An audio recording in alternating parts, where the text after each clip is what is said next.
మకర రాశి మే మాసం 2024 సంవత్సరంలో మాస ఫలితం ఎలాగుంటుందో వివరిస్తున్నాను, జాగ్రత్తగా వినండి. మొట్టమొదట మనం ఒక విషయం ఏంటంటే, మన జాతకాలని తెలుసుకుంటే కనుక ఈ గోచార ఫలితాల్ని బాగా అనుభవించేటువంటి పరిస్థితి ఏర్పడుతుంది. కాబట్టి మీ జాతకాన్ని కూడా ఒకసారి పరిశీలించుకోండి, ఈ యొక్క గోచార ఫలితాలకి సమన్వయపరచుకోండి.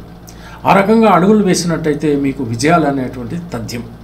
ఇక మనం గ్రహ గమనాలు తీసుకుందాం. మే మాసంలో 1వ తేదీన గురువు వృషభ రాశిలోకి ప్రవేశించాడు.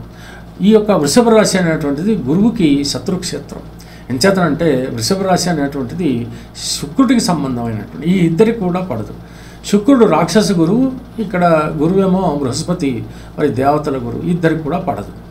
కాబట్టి ఇక్కడ అశాంతి అవస్థ అనేటువంటిది తప్పకుండా ఏర్పడుతుంది. కానీ ఇక్కడి నుంచి 5వ స్థానాన్ని, మరి 7వ స్థానాన్ని, 9వ స్థానాన్ని గురువు చూసినటువంటి పక్షంలో తప్పకుండా సత్ఫలితాలు కలిగేటువంటి పరిస్థితి భావాలకి మాత్రం కలుగుతుంది.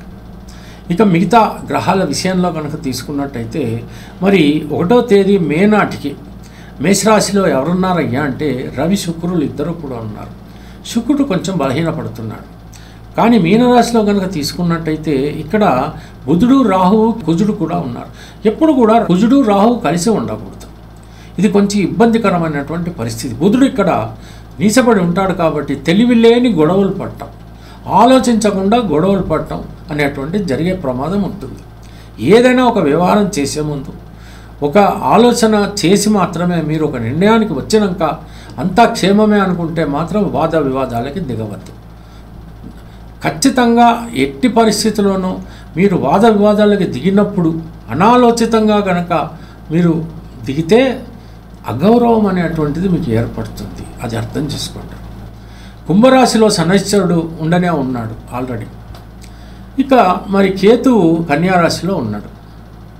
ఈ రకంగా ఉన్నటువంటి పక్షంలో మరి గ్రహ గమనాలు ఇంకా 30 రోజుల పాటు ఉంటాయి. మరి 31వ తేదీ నాటి గ్రహ గమనాలు ఎలా ఉన్నాయి అంటే, ఇక్కడ మరి వృషభ రాశిలోనే 4 గ్రహాలు చేరాయి యాజ్ ఆన్ 31st మే నాటికి.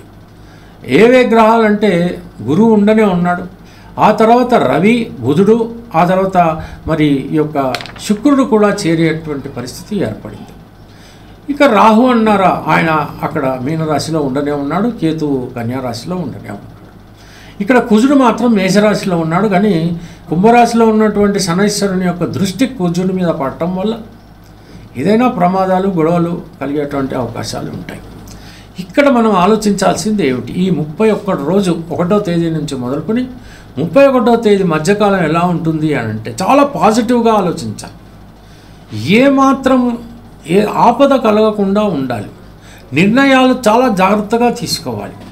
ఇప్పుడు మీరు ఎక్కడైనా కారు డ్రైవ్ చేస్తున్నారు లేదా మోటార్ సైకిల్ డ్రైవ్ చేస్తున్నారు. ఎదుటివాడు తప్పైనప్పటికీ కూడా మీరు తప్పించుకునే పరిస్థితుల్లో రెడీగా ఉండాలి. అది ముఖ్యం. ముఖ్యంగా ప్రొఫెషన్ రంగంలో ఉన్నటువంటి వాళ్ళు మీ కర్తవ్యం మీరు నిర్వర్తిస్తున్నారు, కాదని నేను అనను. కానీ కొంత అప్రమత్తత ఉన్న కారణం చేత ఏదైనా అపవాదు కలిగేటువంటి అవకాశము, అగౌరవపడేటువంటి అవకాశాలు ఉన్నాయి సుమా అని చెప్తున్నాను. ముఖ్యంగా డాక్టర్లకి, సర్జన్స్కి ఈ విషయం చెప్తున్నాను, కాంట్రాక్టర్స్కి కూడా చెప్తున్నాను, ఇంజనీర్స్కి చెప్తున్నాను, మెకానిక్స్కి చెప్తున్నాను. మెకానిక్స్ చాలా అప్రమత్తంగా ఉండాలి. గాయాలయ్యేటువంటి అవకాశం, ముఖ్యంగా గాయపడేటువంటి పనులు ఎవరు చేస్తున్నప్పటికీ కూడా జాగ్రత్తగా ఉండండి. ఈ ఫైర్ వర్క్స్లో ఉంటారు చాలామంది, చాలా జాగ్రత్తగా ఉండండి. డిటోనేటర్స్లో ఉంటారు, వీళ్ళు జాగ్రత్త. పోలీస్ శాఖలో ఉంటారు, వీళ్ళందరూ జాగ్రత్తగానే ఉండాలి. ఇక జాగ్రత్త జాగ్రత్త జాగ్రత్త అంటే ఎంతవరకు జాగ్రత్త? కాబట్టి మీ జాగ్రత్తలో మీరుంటూ తప్పకుండా ఖచ్చితంగా దైవము అనేటువంటిది ఉందని నమ్మి ప్రార్థన మాత్రం చేయండి. రోజు హనుమాన్ చాలీసా చదివి తీరండి. అది మిమ్మల్ని రక్షించుకుంటూ ఉంటుంది. అప్పుడు మీరు కాస్తో కోస్తో జాగ్రత్త పడితే సరిపోతుంది. దూర ప్రయాణాలు చేసినప్పుడు మాత్రం అక్కడ కూడా జాగ్రత్తగానే ఉండాలి. మనం ఆనందంగా మనం విహరిస్తున్నప్పుడు జాగ్రత్తగానే ఉండాలి, అప్రమత్తంగానే ఉండాలి. ఏమాత్రం నిర్లక్ష్యం చేసినా మళ్ళీ గాయపడేటువంటి ప్రమాదం ఉంటుంది. ఇక ఉద్యోగస్తులకి మాత్రం నేను ఒకటే విషయం చెప్తున్నాను. అధర్మ రీతిన కనుక మీరు ప్రవర్తిస్తే శనైశ్వరుడు ఊరుకోడు, మిమ్మల్ని కటకటాల పాలు చేస్తాడు. ఈ విషయం గుర్తుంచుకోండి. లేకపోతే మాత్రం చాలా భయంకరమైనటువంటి శిక్షలు మీరు పొందేటువంటి పరిస్థితులు ఏర్పడతాయి, ఖచ్చితంగా ఏర్పడతాయి. రాజకీయ నాయకులు మాత్రం చాలా జాగ్రత్తగా ఉండాలండి.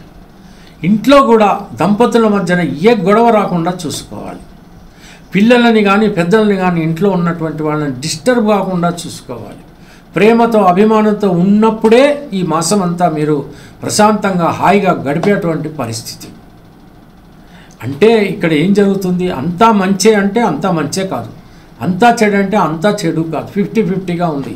కాబట్టి మంచిని అనుభవిస్తూ చెడు విషయంలో జాగ్రత్త పడుతూ ఈ మాసం అంతా కూడా మీరు గడపాల్సినటువంటి పరిస్థితి అని మీరు అర్థం చేసుకుంటే సరిపోతుంది. తెలిసింది కదా. సెలవు మరి. నమస్కారం.